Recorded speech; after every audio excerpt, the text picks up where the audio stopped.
je suis content. Ça fait longtemps que je vous avais pas parlé. Salut la brigade. Après les banques en ligne et les courtiers, encore un tableau comparatif, mais cette fois on va comparer les robo-advisors. Les robo-advisors, ils permettent d'automatiser la gestion et l'allocation de certaines enveloppes, comme par exemple l'assurance vie ou le PEA. C'est des solutions intéressantes quand vous ne voulez vraiment rien faire, mais que vous pensez quand même à investir votre argent. Du coup, on va regarder ensemble certains points du tableau pour bien l'interpréter et pour que vous puissiez prendre la bonne décision. Vous voyez qu'au niveau design, on est assez similaire par rapport aux autres tableaux. J'ai commencé par une section générale où vous retrouvez les informations générales sur les robo-advisors. Donc il y a Birdie, Nalo, WeSave et YoMoney. J'ai commencé par une section avec les liens d'affiliation, je vous laisserai regarder, vous connaissez peut-être la musique, à chaque fois j'essaye de demander un lien en plus du lien d'affiliation pour que ce soit 100% dans votre avantage. Bien sûr, quand il y a de l'affiliation, là pour Birdie et WeSave, à l'heure de la vidéo, il n'y a pas d'affiliation, donc voilà, j'ai pas pu demander de lien avantageux pour l'investisseur. Je passe directement à la section suivante, conditions, versement et retrait, donc je vous laisserai lire, là aussi il n'y a pas d'informations compliquées en fonction de ce que vous visez et de l'argent que vous voulez y mettre. Il y a peut-être des choses qui seront bloquantes pour vous, mais ça reste quand même assez accessible. Maintenant dans la section enveloppe, projet, thématique et gestion, on voit que par exemple YoMoney propose le PEA et le PER, ce qui n'est pas le cas de la concurrence. Il y a un petit peu de lecture à faire, je vous laisserai faire si c'est des choses qui vous intéressent. Il y a des informations intéressantes. Donc, n'hésitez pas à passer un petit peu de temps à lire, surtout si vous choisissez. C'est à faire une fois, et puis une fois que vous avez choisi, bah, c'est terminé. Par rapport au mode de gestion, il y a par exemple Nalo qui se différencie un petit peu, où ils sont eux beaucoup plus du côté passif de la gestion, alors que par exemple WeSave et YoMoney, ils font des analyses macroéconomiques et ils peuvent changer un petit peu l'allocation des portefeuilles en fonction de leurs analyses. Côté fonctionnalité, donc là j'ai listé toutes les fonctionnalités qui sont proposées par les robo-advisors.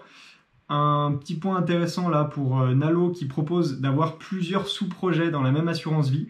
D'ailleurs, vous voyez que j'ai laissé quelques commentaires. Quand vous voyez le petit triangle en haut à droite qui est doré, ça veut dire qu'il y a un commentaire, donc vous pouvez cliquer sur la case et voir mon commentaire. J'essaye avec ces commentaires d'ajouter plus de contexte pour expliquer et que vous compreniez bien à quoi ça correspond.